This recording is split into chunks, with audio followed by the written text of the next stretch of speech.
Hola, ¿qué tal a todos? Muy buenas tardes, bienvenidos nuevamente a este su programa Conecta UNAM en Juriquilla. El día de hoy nos da muchísimo gusto saludarlos y platicarles que vamos a estar comentando acerca de otra área que tiene la Escuela Nacional de Estudios Superiores, la cual es el área de educación continua. Esta área les puedo platicar muchísimas cosas, ya que yo estoy como encargada de educación continua. Y nosotros trabajamos constantemente en cursos, damos cursos, talleres, conferencias, diplomados, todos con valor curricular. Les puedo platicar ahorita de algunos que tenemos cursos de administración pública, contabilidad, de finanzas, fiscales, habilidades gerenciales, mercadotecnia y ventas, multidisciplinarias, recursos humanos, salud, tecnología de la información y comunicación.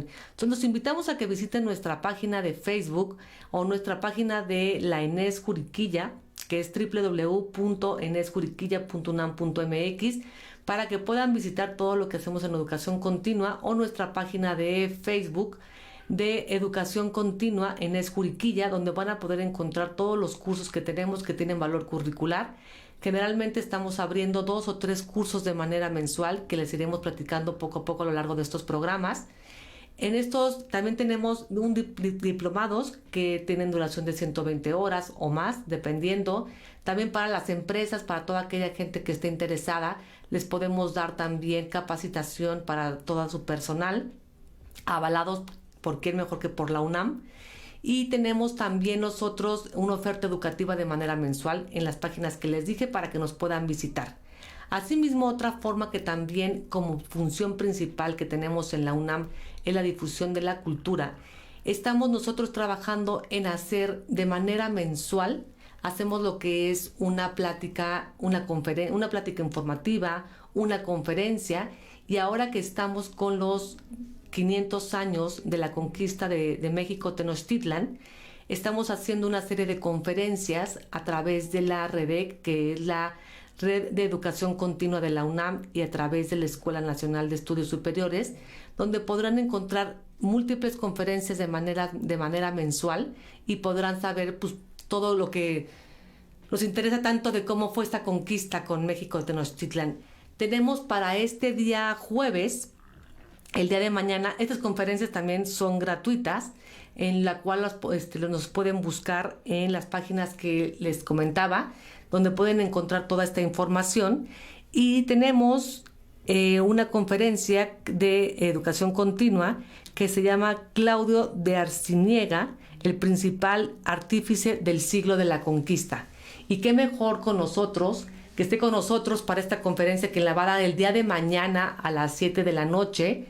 Les pido de favor que todos los que estén interesados nos puedan escribir, mandar un correo o hablar al 238-1003 para que estén interesados en registrarse, o igual en las redes sociales que tenemos de educación continua puedan ver el número de WhatsApp donde se puedan registrar y les hacemos llegar el link de la conferencia totalmente gratuita. Y es por eso que el día de hoy, ¿quién mejor que esté con nosotros que nuestra invitada, la doctora Mina Ramírez, quien es investigadora de estéticas de la UNAM? Doctora, bienvenida, qué gusto que estoy con nosotros. Muchas gracias por la invitación, me da mucho gusto volver a estar cerca de la ENES Juriquilla, donde estuve pues un buen tiempo, 6 años. Ahora que he regresado al Instituto de Investigaciones Estéticas, pues continúo con mis trabajos de la Catedral de México y también trabajos de Querétaro. Nunca dejaré de trabajar sobre el arte en esta ciudad. Pues qué gusto tenerla, doctora. Tuvimos la oportunidad de conocerla, como bien dice, en el tiempo que estuvo con nosotros en la ENES. La doctora también nos ha dado infinidad de conferencias, de cursos. Evidentemente una historiadora queretana, experta en muchísimos temas que de mucho interés para nosotros. Es por eso que nos causa mucha alegría tenerla con nosotros y poder platicar, doctora, de esta conferencia que tendremos mañana por Educación Continua en colaboración con el Instituto de Estéticas de la UNAM, que nos platique un poquito ¿quién fue Claudio? Digo, no nos va a dar toda la conferencia, se lo vamos a ver mañana, pero que nos platique un poquito quién fue Claudio de Arciniega.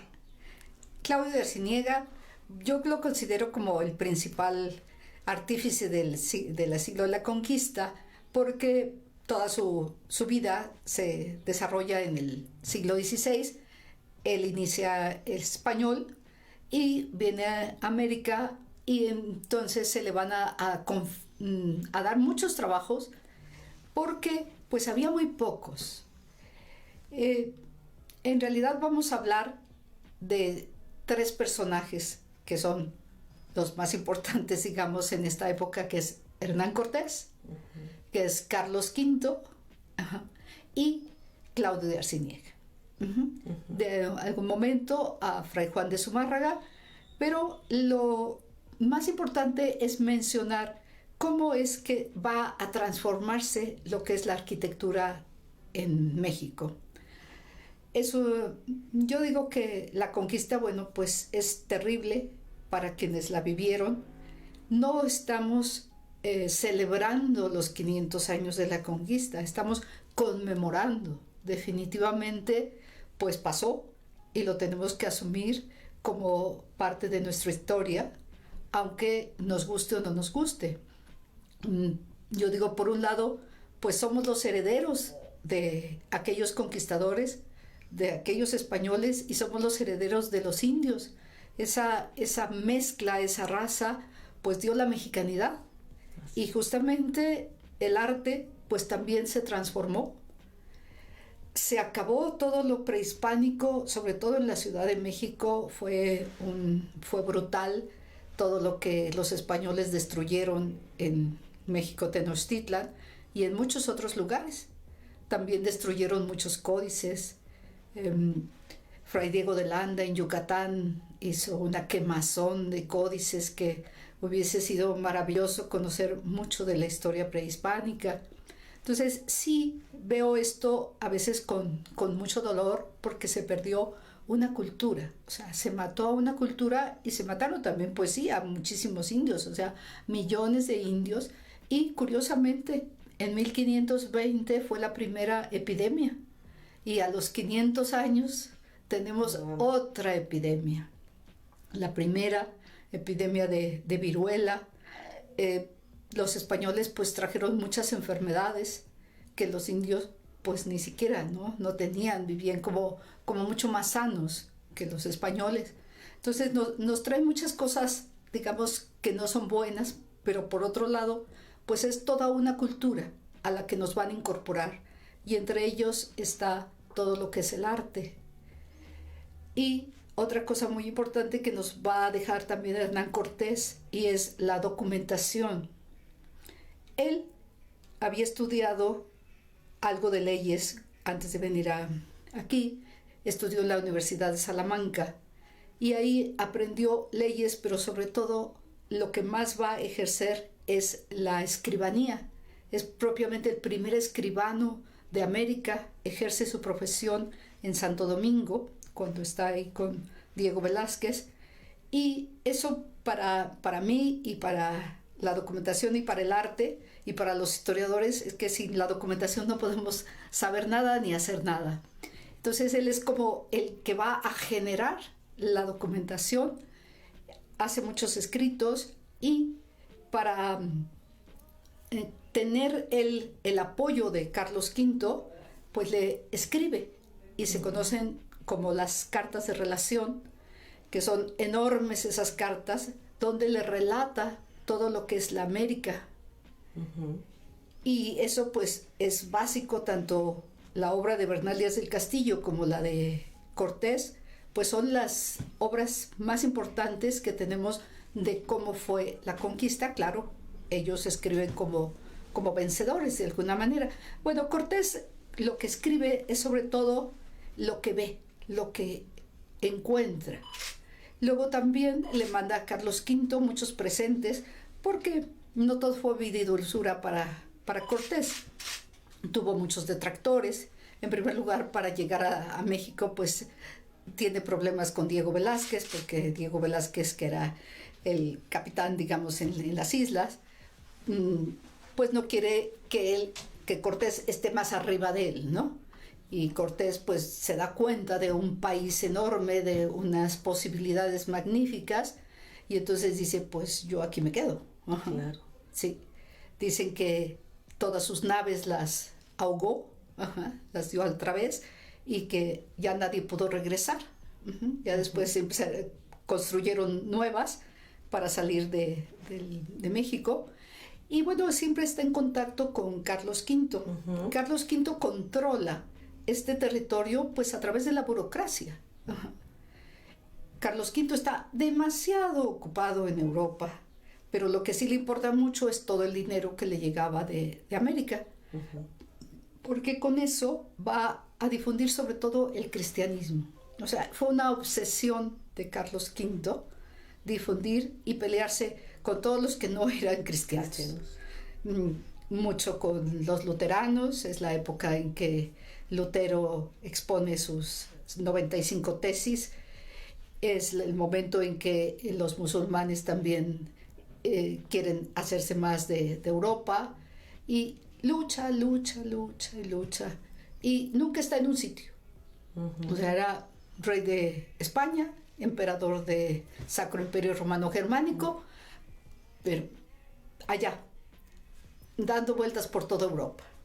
Así tenía hijos, iba y venía, dejaba a su esposa preñada, se iba, nunca estaba cuando nacían los hijos, a ella la dejó como regente en España, en otro momento a su hermano lo dejó en el Sacro Imperio Romano Germánico, y él para arriba y para abajo, peleando siempre, pero claro, pues haciéndose también de mucho poder, de mucho dinero, y favoreciendo de alguna manera también el arte, porque aquí en México el edificio pues más importante va a ser la catedral.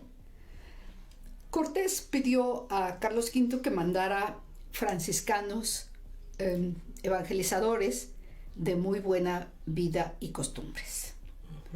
Y entonces pues se manda a los franciscanos, a los dominicos y a los agustinos, y la primera iglesia, hay un poco una confusión entre si la primera iglesia es para los franciscanos o es la catedral, la primitiva catedral.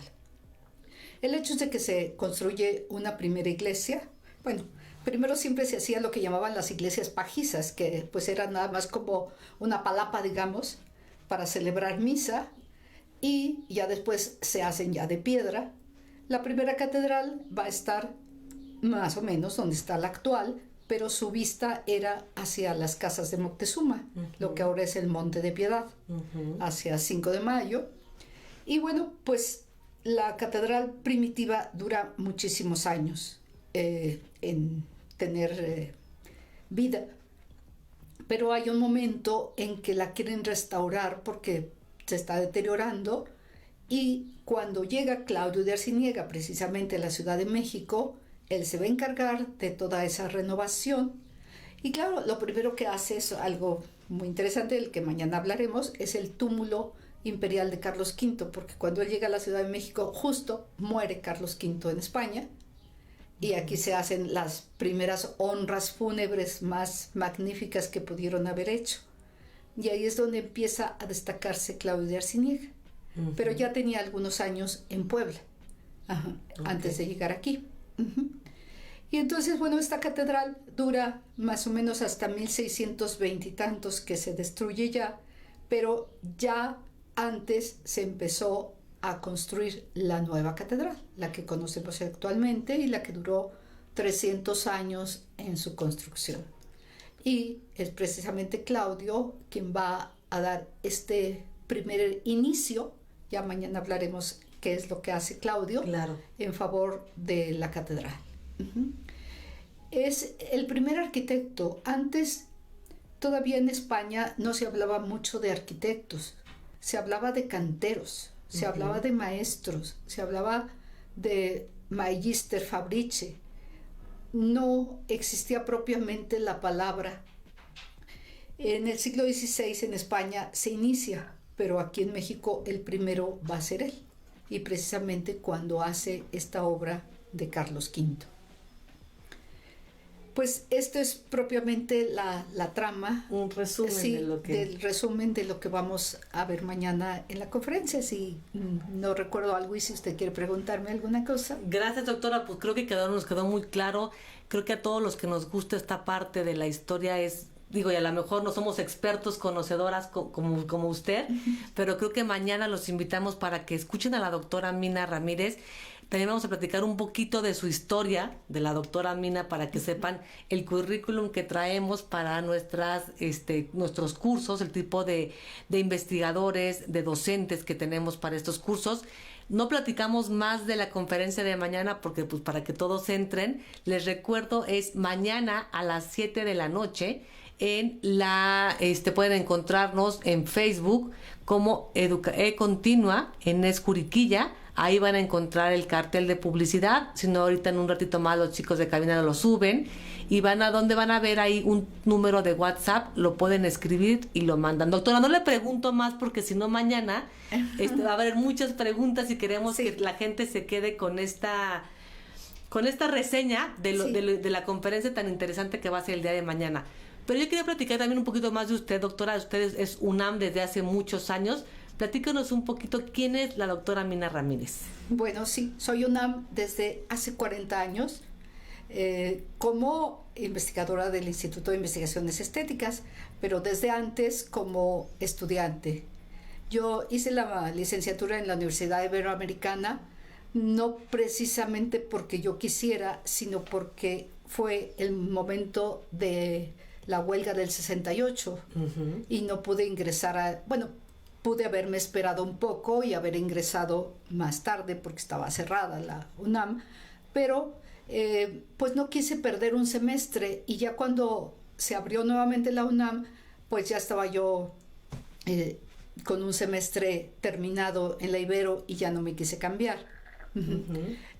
Estoy muy agradecida también con la Universidad Iberoamericana porque era mucha la disciplina en la UIA y quizá un poquito más relajado en cuestión de que en la UNAM uno toma las clases que desea, no lleva precisamente un ritmo, a veces entra, a veces no entra, acá era todo como más controlado, no teníamos ni huelgas, casi ni días festivos, 12 de octubre, 5 de mayo, todo se trabajaba, sí, y lo que sí, teníamos menos variedad de materias, porque claro, en la UNAM había un abanico de posibilidades de tomar materias de todo tipo, y en la Ibero no, pues solamente tuvimos como una división entre Historia de México e Historia Universal, pero eran dos materias distintas nada más. Pero ahí, en el primer semestre, tuve la fortuna de tener una maestra maravillosa de Historia del Arte Colonial. Y ahí fue donde me emocionó el arte colonial y después yo sentía que la carrera de historia no era lo mío. Sin embargo, dije, yo tengo que terminar. Claro, después me di cuenta que fue básico haber hecho la carrera de historia y no la de historia del arte. Y después hacer la maestría en historia del arte y el doctorado también, ya con una base mucho más social de lo que es el arte y no simplemente el arte por el arte mismo. Claro. ¿Y esta maestría y doctorado ya lo hizo en la UNAM? Ya lo hice en la UNAM. ¿Y ya trabajando en la UNAM? No, todavía no. Estaba yo en la maestría, haciendo la maestría, cuando me dieron una beca, pero sí ya acababa de ingresar a la UNAM en el año de 80, entonces me dieron una beca para ir a hacer investigación al Archivo de Indias en el 81-82 y corté la maestría para irme a España. Y entonces a mi regreso, allá no sabía yo qué iba a hacer de tesis, pero con toda la investigación que fui encontrando, entre ellos muchas cosas de Claudio de Arciniega, entonces preparé ya toda mi tesis y a los 2 años me recibí de maestría. Justamente ayer fueron 37 años de haberme recibido de maestría. Sí, siempre tengo mis fechas de licenciatura, maestría y doctorado muy claras. Muy claras. Sí. Y bueno, pues después ya, muchos años después hice el doctorado, porque yo considero que entre un grado y otro hay que dejar pasar un tiempo, porque de lo contrario estaríamos como haciendo otra licenciatura y otra licenciatura más para el doctorado. Y en cambio, foguearse en el trabajo, claro, es lo que da la experiencia, es lo que nos hace ver lo que nos hizo falta, lo que no vimos en la carrera y que no vamos a decir, pues esto no lo vi, no lo sé. Sí, claro. ¿No? Claro. Y así en el trabajo uno va aprendiendo mucho, mucho, mucho, mucho. Toda la experiencia, ¿no, sí. doctora? Y ya puede hacer una maestría y su tesis ya no va a ser una continuación de su tesis de licenciatura, sino va a ser un trabajo de investigación mucho más profundo, y el de doctorado pues todavía más, ¿no? Claro. Yo tardé muchos años en hacer el doctorado. Yo creo que, bueno, en los cursos no, porque todavía había cursos, ahora ya todo es como tutorial. Y en aquella época no. Pero después la tesis sí fue muy, muy larga, sobre el convento de Santa Clara de Querétaro.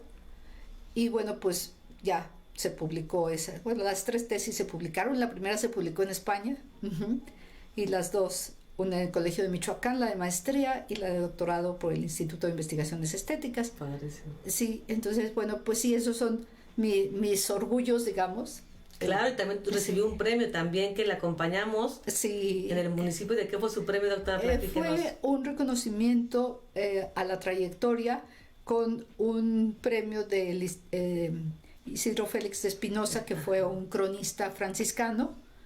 Y bueno, pues sí, mucha satisfacción de haberlo recibido, sobre todo aquí en mi tierra. Sí, claro. Es lo que les iba a comentar, la doctora también es queretana de nacimiento, sí. ¿no? Digo, ya su vida académica, mucha parte la hizo la mayoría en la Ciudad de México, sí, pero nunca ha dejado de estar en contacto aquí con la ciudad de Querétaro. También cuando la doctora colaboramos de manera conjunta entre la ENES y Fundación UNAM, y obviamente el Instituto de Investigaciones Estéticas con la doctora Mina, también, doctora, lo tenemos en Amazon, ¿no? Sí. Que es una guía turística de Teresitas, sí, que también es de la doctora Mina, ¿no? Lo publicamos a través de Fundación UNAM, pero toda la investigación, fotografías que se sacó, todo, bueno, fue por parte de usted, doctora, también recuerdo eso. Sí. Sí, esto a mí me gustó mucho, y ahorita pues a quienes nos escuchen se la recomendamos, porque es una manera de llevar la guía en el teléfono o en la tableta, si ya la tableta resulta grande, ¿verdad?, con el teléfono. Sí. Pero está uno en el edificio y puede ir siguiendo todas las partes de la estructura arquitectónica, luego introducirse al templo de Teresitas, y como tiene muchas obras artísticas, pues ir viendo qué son esas obras artísticas, cuándo se hicieron, quién las hizo, para quién las hizo, cuál fue su función. Y como ese edificio, pues podríamos seguir haciendo guías de la ciudad de Querétaro. Como las veces que también que nos hacía favor también la doctora, hacemos visitas a la Sierra de Querétaro, que también toda la gente llegaba encantada. Igual estaría padrísimo, doctora, hacer una guía turística de la Sierra Queretana, que también nos tocó que usted nos acompañara, y es de verdad es que se aprecia muy diferente ir uno solo. Y digo, hay guías que van explicando, pero el conocimiento que tiene la doctora en estas áreas es fabuloso, y uno entiende mucho más el concepto. Ha sido un gusto, o sea, el haber ido con usted a estas visitas. Entonces, qué padre, doctora. Y esta guía turística los invitamos a que nos chequen en Amazon.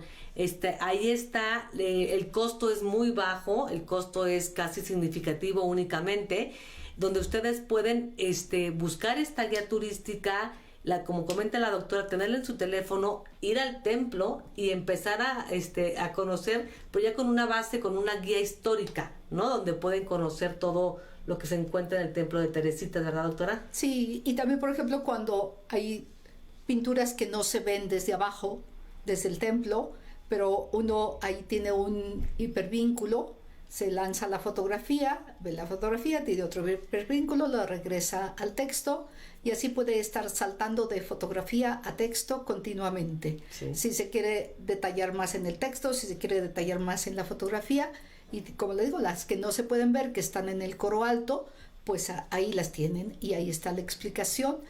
No es muy larga, tiene alrededor de lo que serían 30 cuartillas, la guía de Teresitas.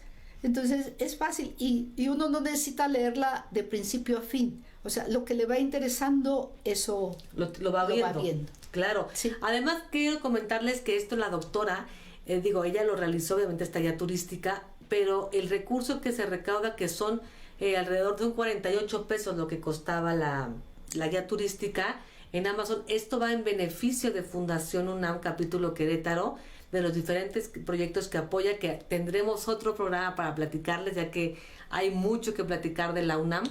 Pero bueno, hoy queremos comentarles de nuestra conferencia de mañana, conocer a la doctora Mina, que muchos, yo estoy segura que ya la conocen. La doctora es una historiadora de muchos años, con toda la experiencia del mundo. Y bueno, los esperamos el día de mañana, doctora. Estamos súper contentos de que haya venido hoy con nosotros a este programa. Gracias. Hemos estado en varios programas platicando de lo que era la ENES Juriquilla, las diferentes licenciaturas. Ahora nos toca esta parte de educación continua, donde hemos trabajado también con la doctora en cursos de paleografía, en múltiples conferencias que también, ¿se acuerda, doctora? Nos dio acá en sí, la UNAM. Con música.